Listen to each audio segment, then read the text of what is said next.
चप्पल जूता उतारे, सर पे अंगोछा रुमाल डाले हैं, लेकिन अंत समय में। और एक बात और बता दूं, अगर परिवार को चलाना है तो 5 चीजें हमेशा याद रखिए। दिमाग ठंडा, जेब गरम, जुबान नरम, आंखों में शर्म और दिल में रहम। बोलिए गोविंद भगवान की। आपके परिवार को कोई कभी नहीं बिगाड़ सकता, क्योंकि पैसा अपनी जगह है, धर्म अपनी जगह है, व्यवहार अपनी जगह है और संस्कार अपनी जगह है। आप कितने भी सुंदर है ये मायने नहीं रखता कि सुंदरता कितनी भगवान ने दी है, मायने ये रखता है कि आप बोलते कैसा है, आपकी बोलने का तरीका क्या है। क्योंकि सबसे 5 कर्मेंद्रियां और 5 ज्ञानेंद्रियां, इसमें सबसे खतरनाक अगर कोई इंद्रिय है तो वो है रसना, जिह्वा। जब जीभ में एक हड्डी ना होते है, लेकिन इसमें इतनी ताकत होती है कि अच्छे की हड्डियां तोड़वा सकती है। बोली गोविंद भगवान की। लिखा है दादा, जमाया संग ना चले,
जाए सफेदी आवे, तन की खालसी कुड़ी सब जावे।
महाराज कहते हैं कि यहाँ जितना भी किया, जो भी किया, अगर आप अच्छा करते हैं तो हिसाब लगाते हैं, बोले मैंने इतना अच्छा कर लिया, इसका परमात्मा हिसाब देगा। और जितना बुरा कर रहे हो उसकी भी हाजिरी लग ही रही है, क्योंकि मास्टर 1 साल पढ़ाता है, उसके बाद जब एग्जाम आते हैं तो टीचर बताता नहीं है। ऐसे ही भगवान आपको पता तब चलता है कि एग्जाम कैसा हुआ, पेपर मैंने कैसे दिए, जब उसका रिजल्ट आता है। ऐसे ही परमात्मा कहते हैं कि मैंने भेज दिया तुम्हें, और तुम्हें जाकर के क्या करना है कि तुम जानो। रिजल्ट तो तब आएगा, पता तो तुम्हें तब चलेगा कि तुम क्या अच्छा करके आए हो, क्या बुरा करके आए हो, जब ऊपर फिर आओगे वापस। हम ये नहीं कहते आप 24 घंटे भजन कीजिए।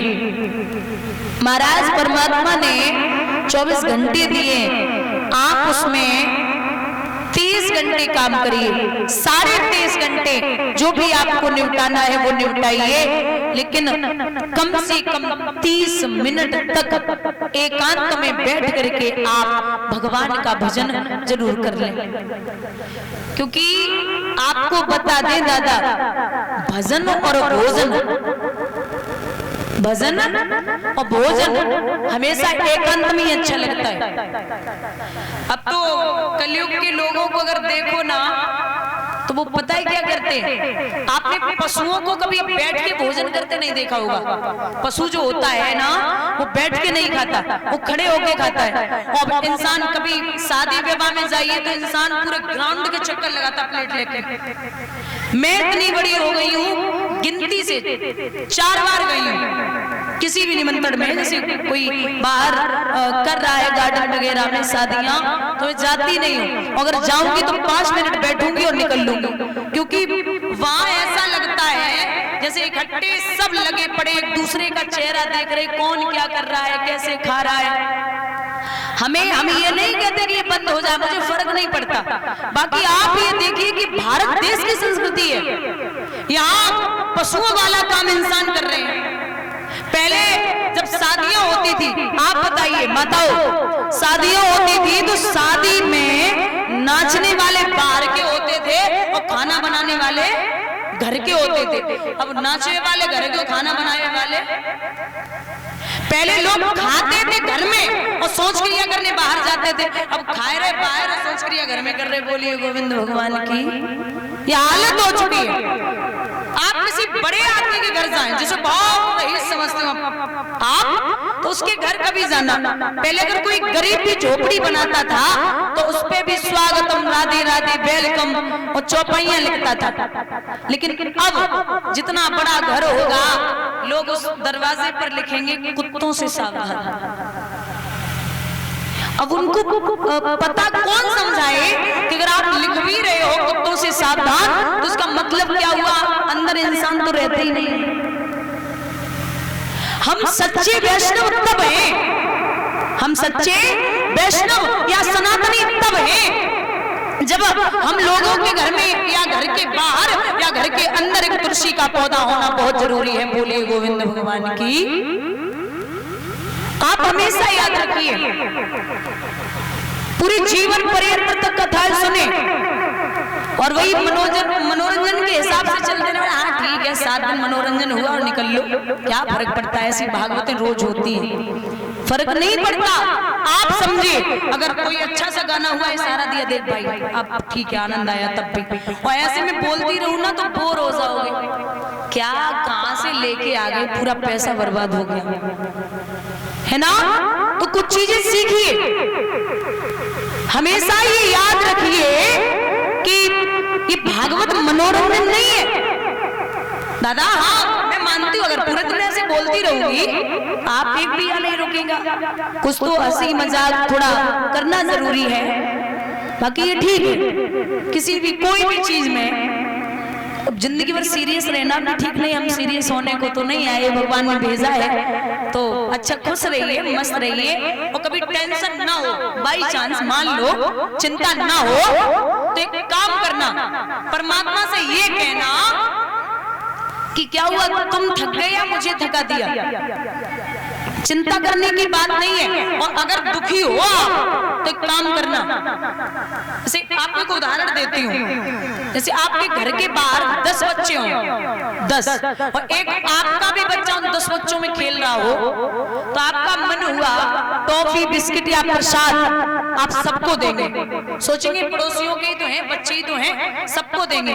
लेकिन जब 10 के 10 ऊधम करें और उनमें आपका भी बच्चा शामिल हो और वो भी ऊधम करे तो आप हाथ किस पे उठाएंगे? मुंह से बोला करो थोड़ा, मुझे भी सुकून मिले। हाथ आप किस पे उठाएंगे? जो अपना होगा जो उसमें, उस पे ही हाथ उठाएंगे। आपका हक नहीं है कि आप 10 पड़ोसियों के खेल रहे हैं उन पे भी आप हाथ उठा दो। ऐसे ही परमात्मा कहते हैं कि मैं दुख सुख तो सबको दे सकता हूँ, लेकिन दुख में उसको देता हूँ जिसे मैं अपना समझता हूँ। अच्छा एक बात बताओ, कोई वजन वाली चीज हो ना तो घर में एक दुबला पतला हो और एक हट्टा कट्टा मोटा ताजा हो, तो वो भारी सी चीज वजन वाली चीज किससे कहोगे? जो एकदम मोटा ताजा हट्टा कट्टा हो, बोले भैया उठा दे, तू उठा लेगा, है ना। तो जिम्मेदारियां उसको दी जाती हैं जिसके कंधे मजबूत होते हैं। आप जब भी कष्ट आए तो एक बार श्री राधा का नाम ले लो, क्योंकि बाबा चौपाई में लिखते हैं, दादा ओ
तो अच्छा सोचिए, अच्छा करिए, अच्छा देखिए, क्योंकि अगर अच्छा देखेंगे तो अच्छे विचार आएंगे और अच्छा करेंगे तो सद्बुद्धि आएगी। बोलिए गोविंद भगवान की।